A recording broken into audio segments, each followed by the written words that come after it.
شروع اللہ کے نام سے جو بڑا مہربان نہایت رحم والا ہے۔ مومنو، اگر تم میری راہ میں لڑنے اور میری خوشنودی طلب کرنے کے لیے مکے سے نکلے ہو تو میرے اور اپنے دشمنوں کو دوست نہ بناؤ۔ تم تو ان کی دوستی کے پیغام بھیجتے ہو اور وہ دین حق سے جو تمہارے پاس آیا ہے منکر ہیں، اور اس باعث سے کہ تم اپنے پروردگار خدا تعالی پر ایمان لائے ہو، پیغمبر کو اور تم کو جلا وطن کرتے ہیں۔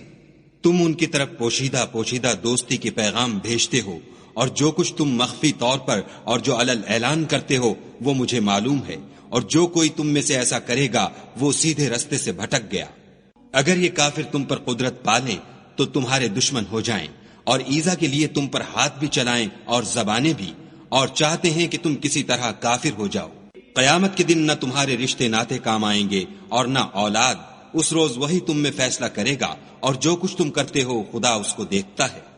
تمہیں ابراہیم اور ان کے رفقا کی نیک چال چلنی ضرور ہے، جب انہوں نے اپنی قوم کے لوگوں سے کہا کہ ہم تم سے اور ان بتوں سے جن کو تم خدا کے سوا پوجتے ہو بے تعلق ہیں، اور تمہارے معبودوں کے کبھی قائل نہیں ہو سکتے، اور جب تک تم خدا واحد پر ایمان نہ لاؤ ہم میں تم میں ہمیشہ کھلم کھلا عداوت اور دشمنی رہے گی۔ ہاں، ابراہیم نے اپنے باپ سے یہ ضرور کہا کہ میں آپ کے لیے مغفرت مانگوں گا، اور میں خدا کے سامنے آپ کے بارے میں کسی چیز کا کچھ اختیار نہیں رکھتا۔ اے ہمارے پروردگار، تجھی پر ہمارا بھروسہ ہے، اور تیری ہی طرف ہم رجوع کرتے ہیں، اور تیرے ہی حضور میں ہمیں لوٹ کر آنا ہے۔ اے ہمارے پروردگار، ہم کو کافروں کے ہاتھ سے عذاب نہ دلانا، اور اے پروردگار ہمارے ہمیں معاف فرما، بے شک تو غالب حکمت والا ہے۔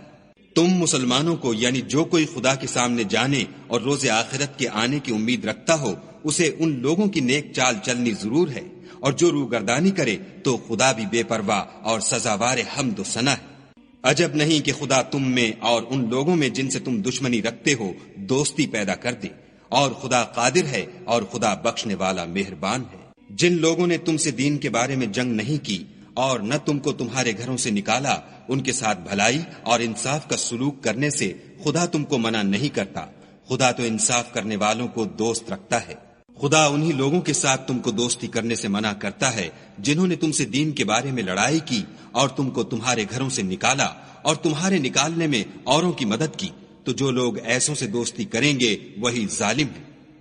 مومنو، جب تمہارے پاس مومن عورتیں وطن چھوڑ کر آئیں تو ان کی آزمائش کر لو، اور خدا تو ان کے ایمان کو خوب جانتا ہے۔ سو اگر تم کو معلوم ہو کہ مومن ہیں تو ان کو کفار کے پاس واپس نہ بھیجو کہ نہ یہ ان کو حلال ہیں اور نہ وہ ان کو جائز، اور جو کچھ انہوں نے ان پر خرچ کیا ہو وہ ان کو دے دو، اور تم پر کچھ گناہ نہیں کہ ان عورتوں کو مہر دے کر ان سے نکاح کر لو، اور کافر عورتوں کی ناموس کو قبضے میں نہ رکھو، یعنی کفار کو واپس دے دو، اور جو کچھ تم نے ان پر خرچ کیا ہو تم ان سے طلب کر لو، اور جو کچھ انہوں نے اپنی عورتوں پر خرچ کیا ہو وہ تم سے طلب کر لیں۔ یہ خدا کا حکم ہے جو تم میں فیصلہ کیے دیتا ہے، اور خدا جاننے والا حکمت والا ہے۔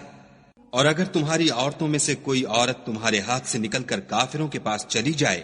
اور اس کا مہر وصول نہ ہوا ہو، پھر تم ان سے جنگ کرو اور ان سے تم کو غنیمت ہاتھ لگے تو جن کی عورتیں چلی گئی ہیں ان کو اس مال میں سے اتنا دے دو جتنا انہوں نے خرچ کیا تھا، اور خدا سے جس پر تم ایمان لائے ہو ڈرو۔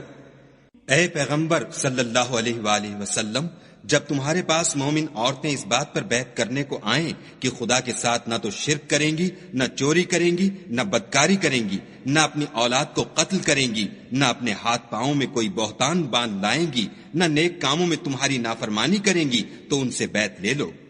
اور ان کے لیے خدا سے بخشش مانگو، بے شک خدا بخشنے والا مہربان ہے۔ مومنو، ان لوگوں سے جن پر خدا غصے ہوا ہے دوستی نہ کرو، کیونکہ جس طرح کافروں کو مردوں کے جی اٹھنے کی امید نہیں، اسی طرح ان لوگوں کو بھی آخرت کے آنے کی امید نہیں۔